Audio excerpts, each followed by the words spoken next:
Doctor वल्ली, आज WHO world health organisation का ये कहना है कि ये पॉसिबिलिटी है कि जो वैक्सीन्स हैं वो न्यूट्रलाइज नहीं करेगी ओमिक्रॉन वेरिएंट को बहुत ही अच्छी तरीके से। और इस स्टेटमेंट के कॉन्टेक्स्ट में पूछना चाहूंगी कि हमारे पास एक हथियार है।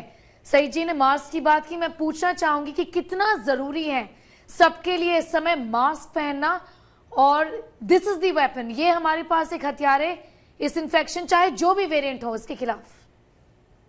बिल्कुल स्नेहा, मैं आपका स्वागत करूंगा सब के साथ और आपको बहुत अच्छी विशेष भेजूंगा अपनी तरफ से।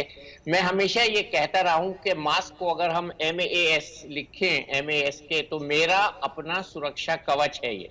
तो ये मेरा अपना जो सुरक्षा कवच है, इसको मैंने ये भी कहा था जब डेल्टा वेव बहुत तेजी से फैल रहा था कि आप डबल मास्क लगाएं, एक सर्जिकल मास्क लगाएं और एक N95 मास्क लगाएं। और मुझे बहुत खुशी हुई, बाद में बहुत से लोगों ने डबल मास्क लगाया और अब भी लगा रहे हैं। तो मैं ये कहता हूं कि अगर हम अपने घर का दरवाजा बंद रखेंगे तो चोर नहीं घुसेगा।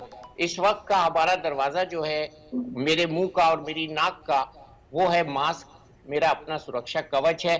और ये श्योर शॉर्ट हिफाजत है, चाहे वो कोई भी वेरिएंट हो कोरोना का उससे, चाहे वो ओमिक्रॉन हो, चाहे वो डेल्टा हो, चाहे वो डेल्टा प्लस हो, चाहे दूसरा वेरिएंट हो, और पोल्यूशन भी साथ साथ।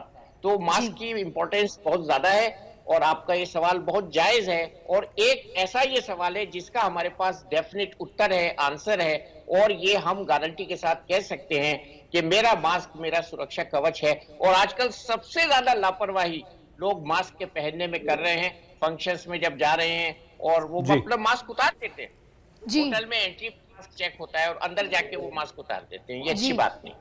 डॉक्टर वली, ये हेल्थ मिनिस्ट्री भी का भी कहना है कि जो मास्क यूजेज है वो डिक्लाइन हो चुका है। सईद, इनफैक्ट हेल्थ मिनिस्ट्री के पिछले प्रेस कॉन्फ्रेंस में ये कहा गया था कि जो मास्क यूजेज इस समय इंडिया में जो डिप कर गया है, वो उस समय इस सिचुएशन में हम पहले सेकेंड वेव के बिल्कुल पहले थे। मास्क डिप हुआ था जनवरी फरवरी में, फिर मार्च से सेकेंड वेव स्टार्ट हो गया था। वो सिचुएशन में हम अभी फिर आ खड़े हुए हैं, ये एक कंसर्न है। ये बहुत बहुत बड़ा कंसर्न है। और डॉक्टर कुमार, हमें सुन पा रहे हैं कि आप सर इस वक्त, पहले आप तक आवाज नहीं पहुंच पा रही थी हमारी? नहीं, कुछ टेक्निकल प्रॉब्लम है शायद। डॉक्टर कुमार, क्या आप हमें सुन पा रहे हैं सर? डॉक्टर अनूप, हमारी आवाज पहुंच रही है सर आप तक?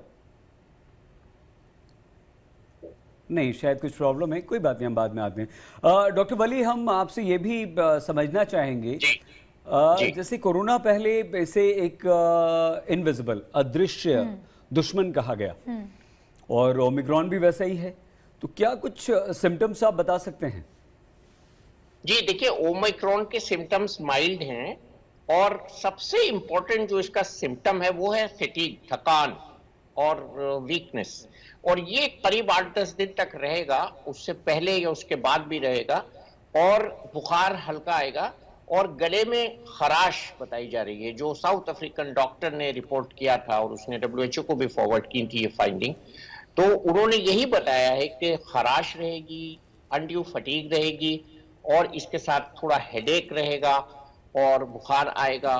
तो ये मेन लक्षण है इसके, और इसके अलावा कोई नए लक्षण अभी तक आइडेंटिफाई नहीं हुए हैं। हालांकि पिछले वेरिएंट्स में हमने कुछ लक्षण आइडेंटिफाई किए थे जो इसमें नहीं है, और खासतौर से उन्होंने बताया कि इसमें सूंघने की शक्ति और टेस्ट की शक्ति, जो स्वाद की शक्ति है, वो प्रभावित नहीं हो रही है। तो मैं ये कह रहा हूं कि ये लक्षणों के मामले में तो हल्का है, लेकिन जो इसका ट्रांसमिशन है उसमें ये बहुत ज्यादा है, बहुत तेज है। डॉक्टर वली, शायद यही रीजन है कि गाउटेंग, जहां पर ये पहले पाया गया था साउथ अफ्रीका में, वहां पर जो R वैल्यू है सईद 3 हो चुका है। R वैल्यू क्या होता है? R वैल्यू मतलब एक इन्फेक्टेड इंसान 3 और लोगों को इन्फेक्ट कर रहा है। डॉक्टर वली, इस पे थोड़ा हमें समझाइए ये कैसा होता है, क्योंकि R वैल्यू ये माना जाता है कि 1 के अगर अबव हो, 1 के अगर अबव हो तो वो परेशानी करेगा, मतलब एक पेशेंट डेफिनेटली एक दूसरे पेशेंट को इन्फेक्ट कर रहा है। लेकिन अगर 1 से कम हो R वैल्यू, और इंडिया में इस समय बता देती हूँ कई सारी ऐसी जगह हैं जहां पर R वैल्यू 1 से ज्यादा देखा जा रहा है, मतलब डेफिनेटली एक इन्फेक्टेड पेशेंट दूसरे और एक इंसान को इन्फेक्ट कर ही रहा है। डॉक्टर वली, कितना कंसर्न है आपको इस को लेके, आर वैल्यू को लेके, कि इंडिया में भी एक gradual increase in are value या रिप्रोडक्टिव वैल्यू जिसको कहते हैं आर रेट, वो देखा जा रहा है साउथ अफ्रीका में और यूके और कई सारी ऐसी जगह में तो आर वैल्यू बढ़ा हुआ है। बिल्कुल, इसका आर का मतलब ही है रिप्रोडक्टिव वैल्यू, और नॉट इसके आगे जो लगाते हैं इट शुड बी 0। तो नॉर्मली 0 नहीं है किसी भी स्ट्रेन का। तो शुरू में हमको जो पहला कोविड वेरिएंट आया था उसमें ये ज्यादा था, 2 था, और उसके बाद अब जैसे कि आपने बिल्कुल ठीक बताया है कि कोविड का जो डेल्टा स्ट्रेन था उसका 5.6 था एवरेज, और इससे ये कहा जा रहा है कि ये करीब 5 गुना ज्यादा आर नॉट इसका है, और ये एक कोरोना का मरीज वो 30 के करीब पेशेंट्स को इन्फेक्ट कर सकता है। तो जो लोग फ्लाइट में आ रहे हैं उनके लिए बहुत इंपॉर्टेंट हो जाता है कि वो मास्क जरूर लगाएं, क्योंकि फ्लाइट की जो एयर होती है, और इसी तरह जब हम एक कमरे में बैठ के खाना खा रहे होते हैं तो एक मरीज कैपेसिटी रखता है इतने ज्यादा लोगों को संक्रमण करने की, और अगर वो खांसता है तो उसकी जो ड्रॉपलेट्स निकलती हैं वो 6 मीटर तक जा सकती है। नॉर्मली हम 2 मीटर तक हम सावधानी रखने की बात करते हैं, वो शर्त ये है कि हमने ये मास्क लगाया हो और हम नॉर्मल सांस ले रहे हों या नॉर्मल सांस ले रहे हों।